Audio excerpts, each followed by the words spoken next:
Okay guys, in this video we will be discussing what are isotopes. ठीक है, सो isotopes क्या होते हैं? बेसिकली हमारे पास ये ऐसे एटम्स होते हैं जिनकी ये फॉलोइंग क्वालिटीज़ हैं. ठीक है, क्या होती हैं इनके अंदर properties? So the first property is that कि इनके अंदर सेम नंबर ऑफ प्रोटॉन्स होंगे. राइट, क्या होते हैं? Same number of protons, same number of electrons.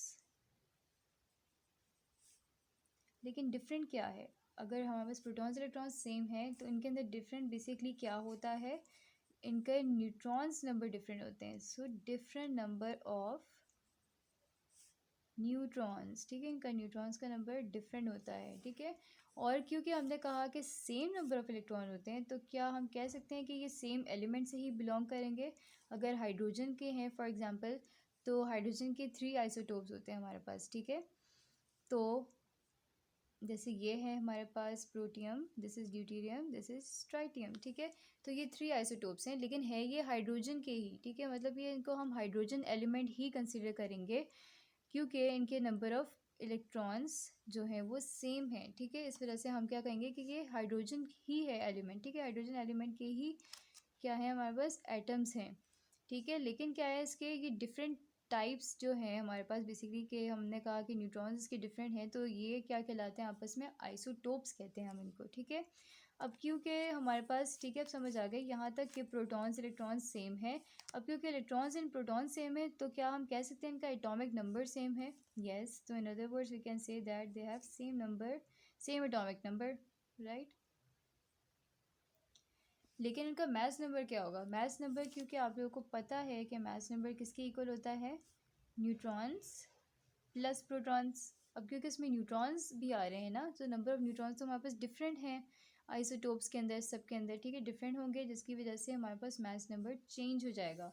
सो इसका मैथ्स नंबर क्या होगा? Maths number would be different, different maths number. ठीक है, सो हमारे पास क्या होता है बेसिकली कि since both the atoms are the same atomic number, they must be the atoms of the same element. ठीक है, क्योंकि इनका एटॉमिक नंबर सेम है तो क्या होंगे? ये जो हमारे पास आइसोटोप्स हैं वो सेम एलिमेंट से बिलोंग करते होंगे. हाइड्रोजन के तो हाइड्रोजन एटम्स ही कहलाएंगे ये. ठीक है, और ये बेसिकली हमारे पास ये जो वर्ड है आइसोटोप, ये किसने दिया था? ये इट वाज यूज्ड बाय सोडी. ठीक है, एंड ये हमारे पास एक ग्रीक वर्ड है आइसोटोप. ठीक है, और इसमें क्या होता है बेसिकली जो आइसोस है, आइसोस का मतलब होता है सेम, एंड द टोप मीन्स प्लेस. तो इट मीन्स सेम प्लेस. ठीक है, सेम प्लेस मीन्स कि वो सेम एलिमेंट से अराइज हुए हैं. ठीक है, इस तरह से हमने इसको यूज़ किया है.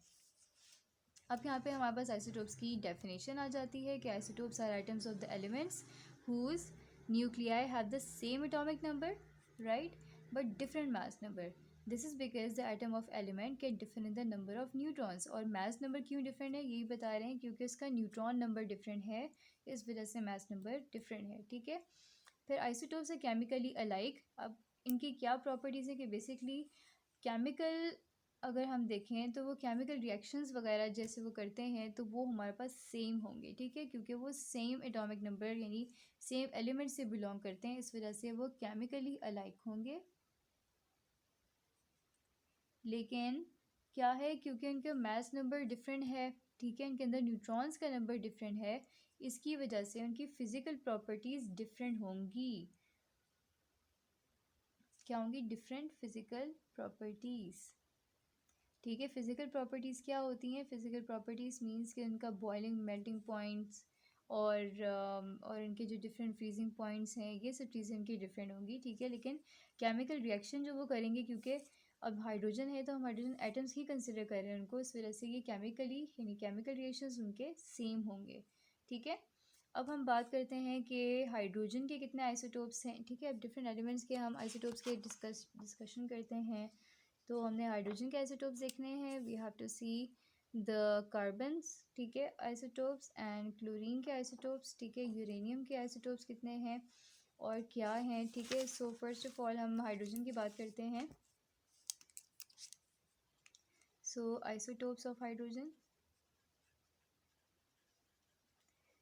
ओके, हमारे पास हाइड्रोजन के कितने आइसोटोप्स होते हैं? We have 3 isotopes of hydrogen. ठीक है, फर्स्ट इज़ द प्रोटियम. ठीक है, जिसमें हम ऐसे इस तरह से इसका सिंबल यूज़ करते हैं, ठीक है। अब इसके अंदर क्या होता है अभी बल्कि बताती हूँ आपको, ठीक है। फिर दूसरा है विच इज़ ड्यूटीरियम, ठीक है, this is protium, this is deuterium, while this is tritium, right. अब इसमें हमारे पास क्या है बेसिकली, क्यों ये आइसोटोप्स कहला रहे हैं, क्योंकि इनका प्रोटॉन इलेक्ट्रॉन नंबर सेम है या नहीं, डेफिनेटली। अगर इनका हमारे पास इलेक्ट्रॉन्स कितने हैं, यहाँ पे ये 1, यहाँ पे भी देखें 1, यहाँ पे भी 1, इट मीन्स कि ये सेम इनका एटॉमिक नंबर है, तो ये सेम एलिमेंट से बिलोंग करते हैं, ठीक है। इलेक्ट्रॉन्स इनके सबके सेम है, इलेक्ट्रॉन्स भी एंड प्रोटॉन्स भी, ठीक है। कितने हैं, 1 1 1 1 1 1, लेकिन क्या डिफरेंट होगा, डेफिनेटली इनके न्यूट्रॉन्स डिफरेंट होंगे, ठीक है।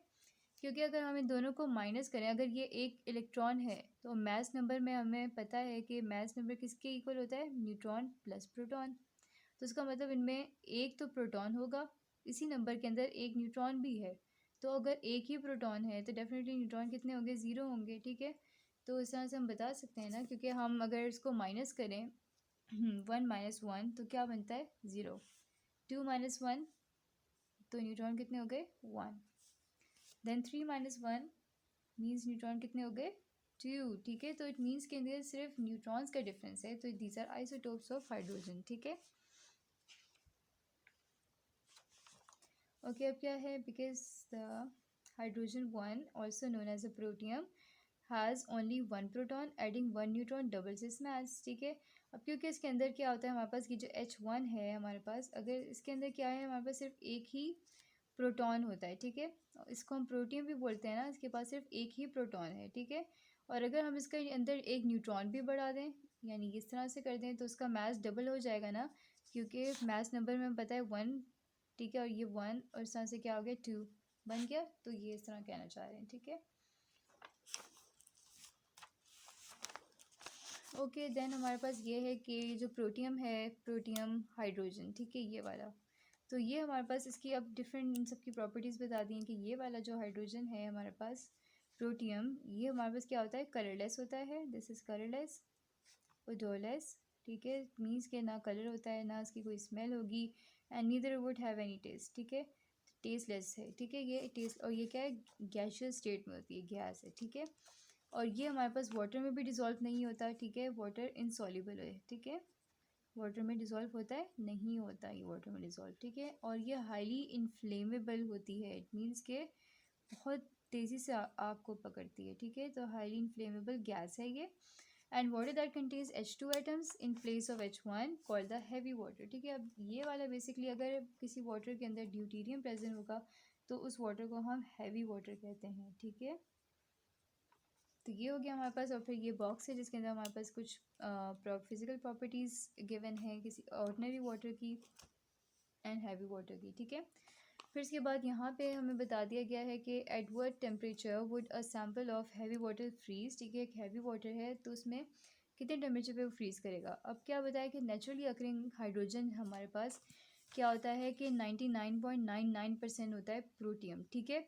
बेसिकली बताया कि एक वाटर है, वाटर के अंदर हमारे पास नेचुरली अगर हम देखें तो उसके अंदर जो हाइड्रोजन है वो क्या होता है, प्रोटियम सबसे ज़्यादा होता है नेचुरली अकरिंग वाटर के अंदर, ठीक है। एक वाटर है, वाटर में क्या होगा हमारे पास 99.99% कौन सा हाइड्रोजन होता है, H1 वाला, ठीक है, प्रोटियम वाला।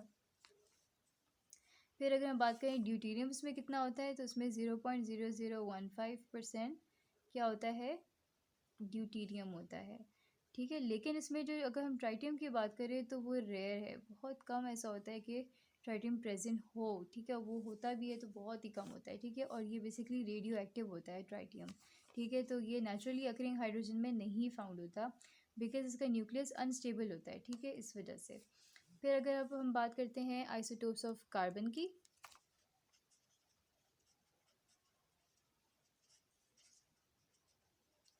अब कार्बन में हमारे पास क्या होते हैं कि 3 आइसोटोप्स होते हैं, ठीक है, एक कार्बन 12 है, other one is carbon 13 and then we have the carbon 14, and almost जितने भी कार्बन हैं इज़ कार्बन 12। ठीक है, ज़्यादातर हमारे पास यानी जो नेचुरली अकरिंग है तो उसमें सारे ही ज़्यादातर कार्बन 12 होते हैं। ठीक है, और इसका सिंबल क्या होता है, कार्बन, ऐसे हम 12 और ये 6 इस तरह से करके लिखते हैं।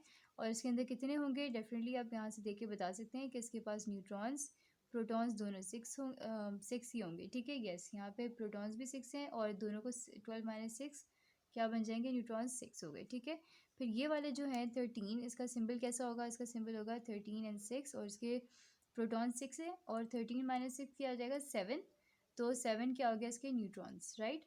फिर इस तरह से कार्बन 14 की बात करें तो 14 एंड 6 और 6 इसके हो गए प्रोटॉन्स एंड 14 माइनस 6 क्या बन जाता है 8, तो इट मीन्स के न्यूट्रॉन्स कितने हो गए 8, इस तरह से। ठीक है, फिर different forms of carbon are black और greyish black solid except diamond. ठीक है, डिफरेंट फॉर्म्स होती हैं कार्बन की और वो क्या होती हैं कि ज़्यादा, अच्छा, हमारे पास जो कार्बन्स होते हैं वो ब्लैक या ग्रेश ब्लैक सॉलिड्स होते हैं। ठीक है, लेकिन डायमंड एक ऐसा कार्बन है जो कि ऐसा नहीं होता। ठीक है, जो कि हमें ट्रांसपेरेंट सा लगता है ना। और ये कार्बन्स क्या होते हैं, कार्बन्स जो होते हैं हमारे पास ओडोरलेस टेस्टलेस। ठीक है, मतलब इनके अंदर भी कोई स्मेल नहीं होती, ना ही कोई टेस्ट होता है, राइट। और इनके मेल्टिंग बॉइलिंग पॉइंट्स बहुत हाई होते हैं। क्या होते हैं, high melting points and boiling points, और ये भी हमारे पास इनसॉल्युबल इन वाटर होंगे। ठीक है, जस्ट लाइक जैसे हमने हाइड्रोजन का देखा था, वाटर इनसॉल्युबल था। ठीक है, insoluble, right, in water. Okay, then हमारे पास आता है क्लोरीन के आइसोटोप्स कितने हैं। ठीक है, तो क्लोरीन के हमारे पास जस्ट 2 ही आइसोटोप्स होते हैं, आइसोटोप्स ऑफ क्लोरीन। ठीक है, तो क्लोरीन के कितने आइसोटोप्स होते हैं, 2 आइसोटोप्स होते हैं। The one is chlorine 35, other one is chlorine 37। ठीक है, अब क्या होता है हमारे पास एटम ऑफ द क्लोरीन 37। अब क्लोरीन 37 की अगर हम बात करते हैं, इसके अंदर ये जो 37 है इसके अंदर कितने न्यूट्रॉन्स होते हैं और कितने प्रोटॉन्स होते हैं, न्यूट्रॉन्स इसके अंदर होते हैं 18 एंड प्रोटॉन्स होते हैं 17। ठीक है, सॉरी, ये जो 35 है इसकी हम बात कर रहे थे, इसके न्यूट्रॉन्स होते हैं 18 एंड प्रोटॉन्स होते हैं 17। ठीक है, और जो 37 वाला होता है उसमें हमारे पास कितने प्रोटॉन्स होते हैं, उसमें 17 ही होंगे क्योंकि डेफिनेटली हमारे पास आइसोटोप्स है ना, तो प्रोटॉन नंबर सेम होगा। लेकिन जो न्यूट्रॉन्स हैं वो कितने होते हैं, न्यूट्रॉन्स के 20 होते हैं। ठीक है, और अब ये जो 35 वाला है ये हमारे पास नेचर में 75% अगर होगा। ठीक है, ये सबसे ज़्यादा हमारे पास फाउंड होता है, कितना होता है 75%। ठीक है, और जो 37 वाला है ये हमारे पास 35%, ये 25% होता है। ओके, एंड ये जो क्लोरीन है, बेसिकली क्लोरीन अगर हम एज अ होल वैसे बात करें कि क्लोरीन गैस कैसी होती है, तो ये हमारे पास ग्रेइश येलो गैस होती है। कैसी होती है, it's a greyish yellow gas. और ये इसकी बेसिकली बहुत शार्प, पंजेंट, इरिटेटिंग स्मेल होती है। ठीक है, और ये हमारे पास फेयरली सॉल्युबल होता है वाटर में। ठीक है, it is fairly soluble in water. Okay, so ये हमारे पास प्रॉपर्टीज़ थी क्लोरीन की। ओके, फिर इसके बाद हम देखते हैं आइसोटोप्स ऑफ यूरेनियम। ठीक है, सो वो मैं आपको नेक्स्ट वीडियो में बताती हूँ। Okay, thank you.